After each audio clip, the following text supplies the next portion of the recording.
బట్టలని బాగా ఉతికావా ఏదో ముంచి ఆరేస్తున్నావా? దళారి పనులంటే నాకు గిట్టవు. నాకు అలవాట్లేదు అమ్మగారు. ఏమో ఇందాక నువ్వు తోమిచ్చిన అంటగిళ్ళు పూర్తిగా వదలలేదు. అలాగా, మరొకసారి వేయండి అమ్మగారు, బాగా తోమిస్తాను. అక్కర్లేదులే, రేపటి నుంచి కాస్త బాగా తోము.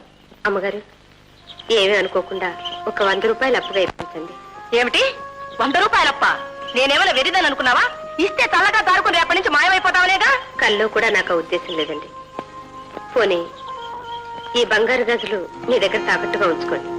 ఊళ్ళో కొట్లకు వెళ్ళలేక మిమ్మల్ని ఎంతగా అడుగుతున్నాను. ఈ ఒక్క సహాయం చేసి పెట్టండి.